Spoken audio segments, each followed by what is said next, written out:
To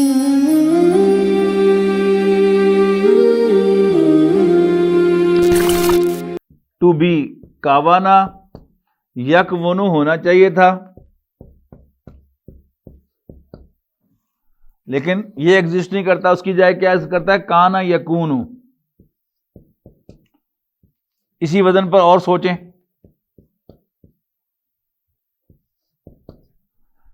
قول سے ٹھیک بات قابلہ یقبلو ہونا چاہیے تھا، یہ ایگزسٹ نہیں کرتا، اس کی بجائے کیا ہے؟ قال یقول.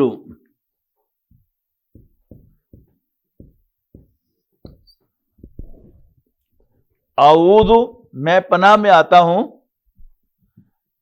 باللہ من الشیطان الرجیم.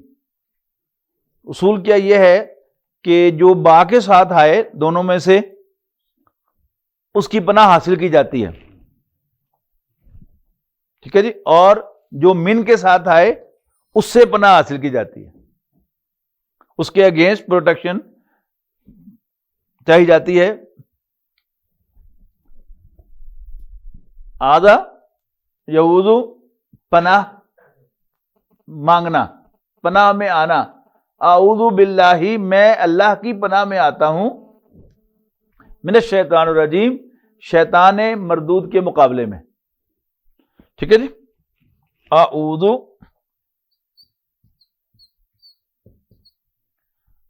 باللہ، تو قاعدہ کیا بتایا ہے؟ جو با کے ساتھ آئے اس کی حفاظت میں آنا ہے. میں اللہ کی حفاظت میں آتا ہوں کس کے اگینسٹ؟ کس سے؟ من الشیطان الرجیم.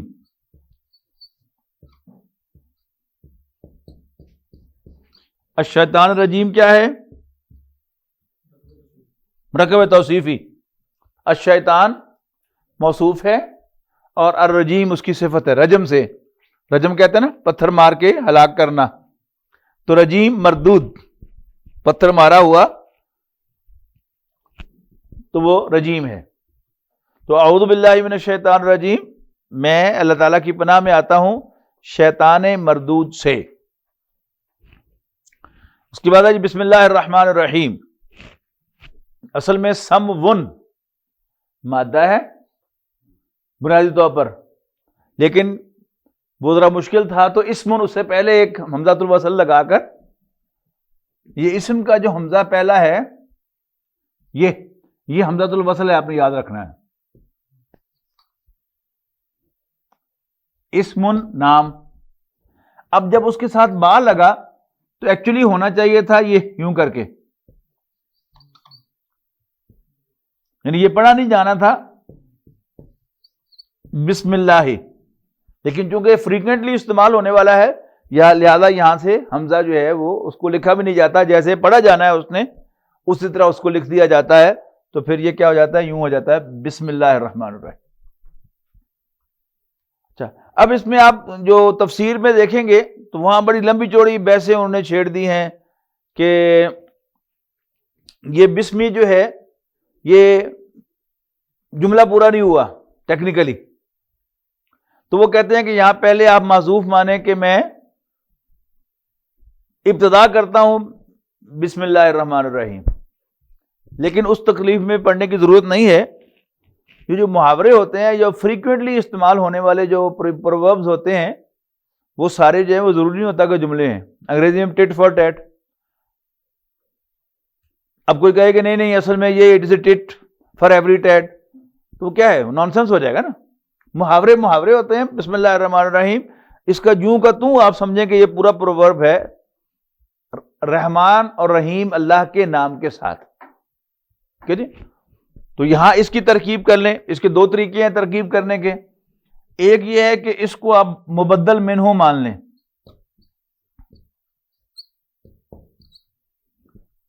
اور الرحمن الرحیم کو موصوف اور صفت مان کر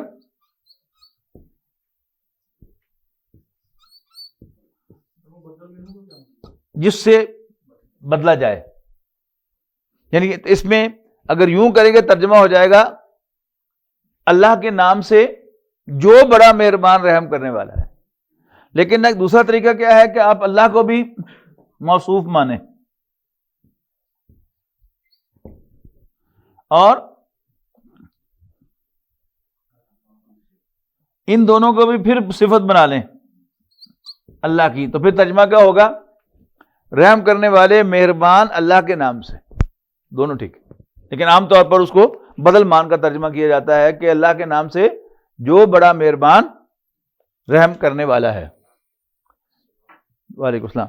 اچھا، رحمان کے بارے میں ایک بات یہ نوٹ کر لیں کہ عام جو یہ ہے کہ یہ دونوں جو ہیں یہ رحم سے بنے ہیں. رحمان جو ہے یہ فعلان کے وزن پر صفت مبالغہ ہے، اور جس وزن پر جو صفات آتی ہیں وہ ہم نے پڑھا تھا نا، اس میں جوش و خروش پایا جاتا ہے، ہیجان پایا جاتا ہے. جوعان، جو کے معنی بھوک، جوعان انتہائی بھوکا.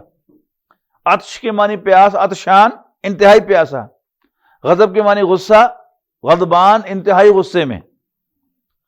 تو اکثر نے ترجمہ یہی کیا ہے کہ جو بہت مہربان ہے. لیکن ایک دوسری رائے یہ ہے کہ قرآن اللہ تعالیٰ کے جتنے بھی نام ہیں ان ناموں پر عربوں کو کوئی اعتراض نہیں ہوا سوائے الرحمن کے. تو اس میں بھی رائے یہ ہے کہ الرحمن اللہ کا پیرلل تھا عبرانی زبان میں، ہبریوں میں. جس طرح انگریزی میں اللہ کا پیرلل کیا ہے؟ گاڈ وتھ کیپٹل جی. یاد رکھیں انگریزی میں دو گاڈ ہیں، ایک گاڈ وتھ اسمال جی ہے اور دوسرا گاڈ وتھ کیپٹل جی ہے. گاڈ وتھ اسمال جی کی جمع بھی ہوتی ہے گاڈز، اور اس کی فیمینن بھی ہوتی ہے گاڈس. اس کی جمع بھی ہے گاڈز اینڈ گاڈسز. لیکن کیپٹل جی والے گاڈ کے ساتھ نہ کبھی اے لگتا ہے نہ دی لگتا ہے، نہ اس کی جمع ہے نہ اس کی فیمینن ہے. تو وہ اللہ کا پیرلل ہے. بعض لوگ بڑے اس سے ناراض ہوتے ہیں لیکن بہرحال دو آراء شروع سے ہیں. ایک رائے یہ ہے کہ اللہ ایک صفاتی نام ہے، یہ اصل میں الالہ ہے. جیسے گاڈ اسمال گاڈ کے بعد جو ہے وہ اس کے ساتھ دی نہیں لگتا، ایک گاڈ ہوتا ہے، دی گاڈ نہیں ہوتا. دی گاڈ کی جگہ گاڈ وتھ کیپٹل جی ہے. تو ایسے ہی عربی زبان میں اللہ ہے، یہ اصل میں الالہ تھا. تو کامن یوز ہونے کی وجہ سے یہ اللہ جو ہے وہ قرار پایا، اور پھر اس کا کوئی الٹرنیٹو نہیں ہے. اسی طرح عبرانی میں اللہ کا پیرلل جو تھا وہ الرحمن تھا. تو عرب یہ سمجھتے تھے کہ اللہ ہمارا خدا ہے اور الرحمن بنی اسرائیل کا خدا ہے. ایک دم میں آکسفورڈ ڈکشنری کسی اور لفظ کے لیے میں نے کھولی شروع میں نا، تو اللہ سامنے آ کے میں کہا یہ دیکھو تو صحیح ترجمہ کیا لکھا ہوا ہے. تو لکھا ہوتا گاڈ آف دا عربس.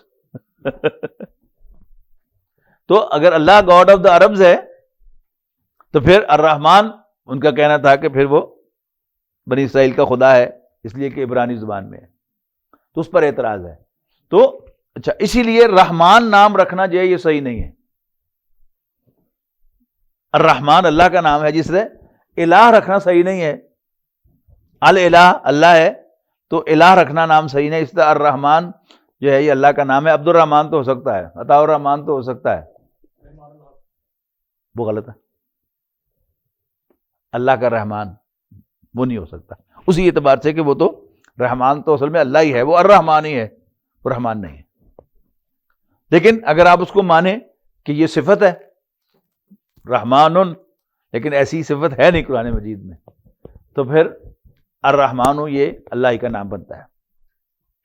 پھر یہ کہ حضور صلی اللہ علیہ وسلم نے جو نام پسند فرمایا ہے بچوں کے، لڑکوں کے، ان میں عبداللہ، عبد الرحمن اور باقی عبد الرحیم، عبد السمی کا کہیں ذکر نہیں ہے احادیث کے اندر. تو اس کا مطلب ہے کہ اللہ کے پیرلل جو ہے وہ الرحمن ہے، تو اللہ کا بندہ، رحمان کا بندہ.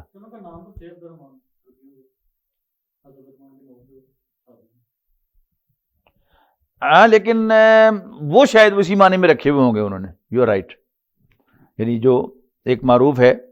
لیکن قرآن مجید میں حضرت عیسیٰ اور حضرت مریم کے ذکر کو بھی عربوں نے ناپسند کیا. اس کا ذکر بھی ہے کہ تم ہمارے خدا ہیں جو اللہ کے مقابلے میں ان کو تو بڑی تم کنڈیم کرتے ہو، اور بنی اسرائیل کے جو خدا ہیں عیسیٰ اور مریم ان کو بڑی آنر دیتے ہو. تو اس سے معلوم ہوتا ہے کہ الرحمن بھی اسی کیٹیگری میں آئے گا کہ یہ گویا اللہ تعالیٰ کے مقابلے میں بنی اسرائیل کا خدا ہے. ہاں جی، اس کی آغاز میں ہے طا سین میم، تلک آیات الکتاب المبین.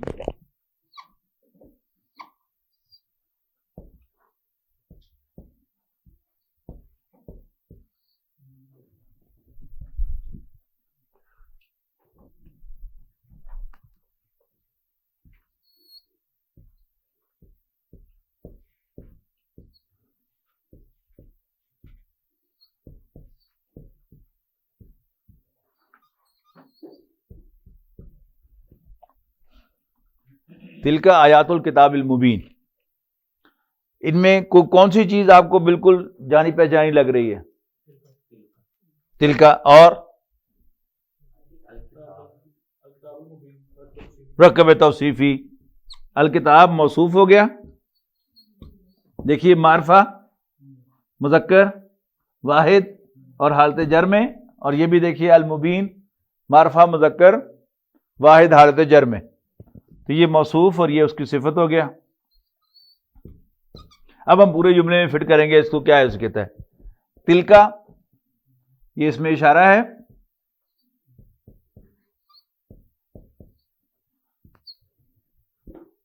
شروع میں آپ ہیلپ لے سکتے ہیں ترجمے سے. ترجمہ کیا ہے دیکھیں قرآن مجید میں ترجمہ کیا ہے؟ یہ کتابیں روشن کی آیات ہیں. تو یہ بات یاد رکھیے گا کہ تلکا اور ہاذا یہ ٹو سٹارٹ ود ایک بگنر کے لیے ایک بعید کا اشارہ ہے، ایک قریب کا اشارہ ہے. لیکن اس کے بعد پھر یہ دونوں آپس میں عام طور پر تلکا جو ہے وہ ادھر والے کے بھی چلے گا ادھر والے کے بھی چلے گا. یہ سیاق و سباق میں ان بحثوں میں نہیں جانا چاہتا، تفسیری بحثوں میں الجھانا نہیں چاہتا. تو بس یہ سمجھیں کہ موقع و محال کے مطابق کبھی اس کا یہ ترجمہ ہوگا کبھی وہ ترجمہ ہوگا. لیکن جملے میں اب کیا ہوگی اس کی حیثیت؟ یہ مبتدا ہے. سوری آپ کو بتانے لگا تھا ترجمے سے اندازہ لگائیں. آپ کو اصول کیا بتایا ہوا میں؟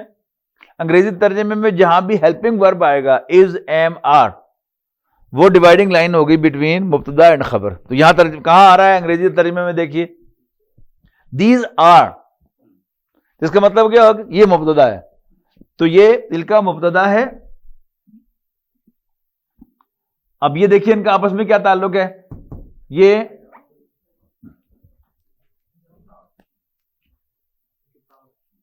کیا لگ رہا ہے آپ کو؟ یہ غور کریں آیات پر، کوئی خاص نوٹ وردی چیز ہے؟ جی مضاف. کیسے پتا چلا کہ مضاف ہے؟ وہ تو ترجمہ دیکھ کے کہہ رہے ہیں، ویسے ہی یہاں دیکھ کے اندازہ لگائیں. کیا آپ کو کس نے کہا کہ نکرا ہے؟ پھر تو معرفہ ہو گیا. ٹھیک، نکرا کیوں کہا ہے؟ نہیں دیکھیں نا مضاف کیسے آپ کو معلوم ہوا کہ یہ مضاف ہے؟ مضاف کی کیا نشانیاں ہیں؟ شاباش، مضاف کی نشانیاں پوچھ رہا ہوں.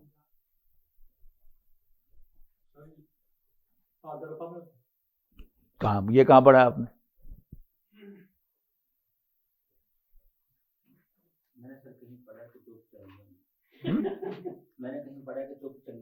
اچھا نہیں، چپ کر رہیں گے تو عربی نہیں آئے گی، بولنے سے ہی آئے گی انشاءاللہ. ہلکا اعراب بغیر الف لام کے اور ہلکے اعراب کے ساتھ. یہ دیکھیے نو الف لام اینڈ ہلکا اعراب. تو یہ اس میں اچھا ابھی کہنا نہیں ہے آپ نے مضاف، پھر آگے دیکھنا ہے. اگر نیکسٹ اسم حالت جر میں ہو پھر آپ کہیں گے کہ یہ مضاف مضاف الیہ ہے. تو یہ مضاف ہو گیا اور یہ دونوں مل کر کیا بن گئے؟ اس مضاف کا مضاف الیہ. اور مضاف مضاف الیہ مل کے کیا ہو گئے؟ یہ اس مبتدا کی خبر ہو گئے. مبتدا خبر مل کر کیا ہو گئے؟ الجملۃ الاسمیۃ.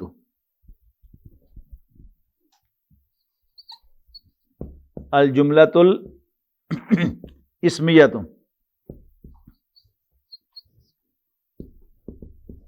اردو میں کیا کہیں گے؟ جملہ اسمیہ.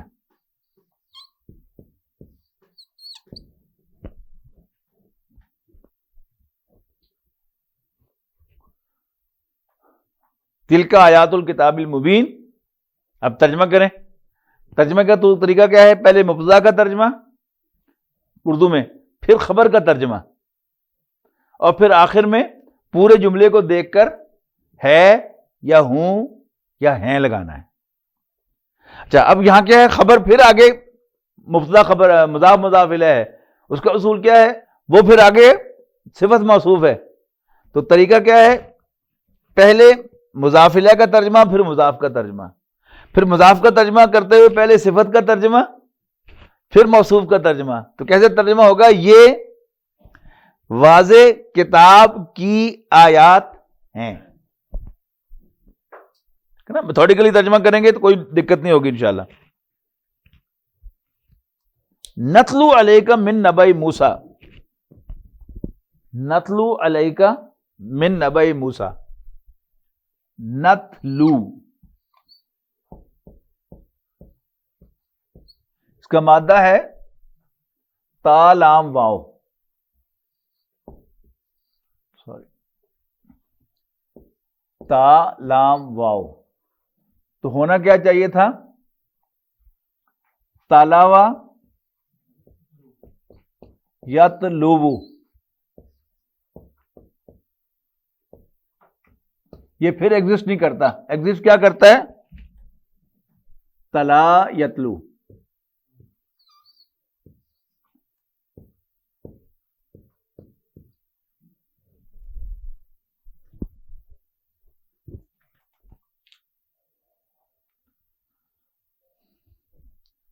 اس کا مطلب کیا ہے؟ کسی کے پیچھے پیچھے آنا. لیکن پڑھنے کے لیے دو عربی کے مادے ہیں. ایک ہے قرات، اینی تھنگ یو ریڈ، وہ کیا ہے؟ قرا. لیکن آسمانی صحیفوں کو پڑھنے کے لیے تلا یتلو آتا ہے. جیسے انگلش میں ایک ہے جسٹ ریڈنگ اور ایک ہے ریسیٹیشن. تو ریسیٹیشن کا لفظ کس کے لیے آتا ہے؟ آسمانی صحیفوں کو پڑھنے کے لیے. تو کیونکہ آسمانی ہدایت جو ہے اس کو پڑھنا ہی اس نیت سے جاتا ہے کہ میں اس کو فالو کروں گا. تو نتلو، ہم وی ریسائٹ ٹو یو. تلا یتلو، دیکھیے یتلو تتلو تتلو اتلو نتلو. تو ہم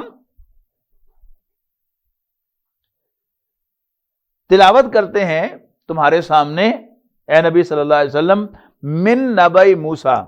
نتلو علیکا،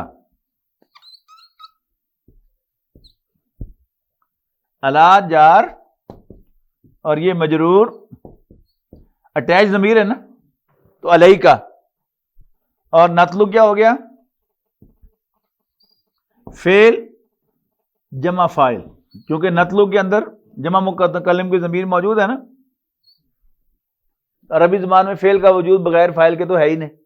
تو نتلو علیکا، اے نبی ہم تم پر تلاوت کرتے ہیں، یا تمہارے سامنے تلاوت کرتے ہیں، تم پر وحی کرتے ہیں من نبأ موسیٰ.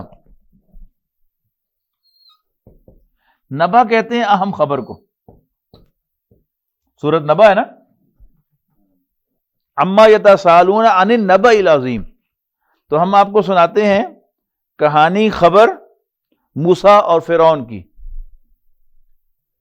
ہم تمہیں موسیٰ اور فرعون کی کہانی میں سے سناتے ہیں. من جار اور یہ پھر مجرور. ٹھیک ہے. من نبأ موسیٰ و فرعون. اور یہ نبا جو ہے دیکھیے نہ الف لام ہے نہ تنوین ہے. اس کے بعد موسیٰ و فرعون. عطف کسے کہتے ہیں؟ جوڑنے کو. واو فا یہ حرف عطف کہلاتے ہیں. تو ہم تمہیں سناتے ہیں موسیٰ اور فرعون کی کہانی بالحق، سچ سچ، ٹھیک ٹھیک، سچائی کے ساتھ، یہ قوم یؤمنون، ماننے والے لوگوں کے لیے. چلیے جماعت کی تیاری.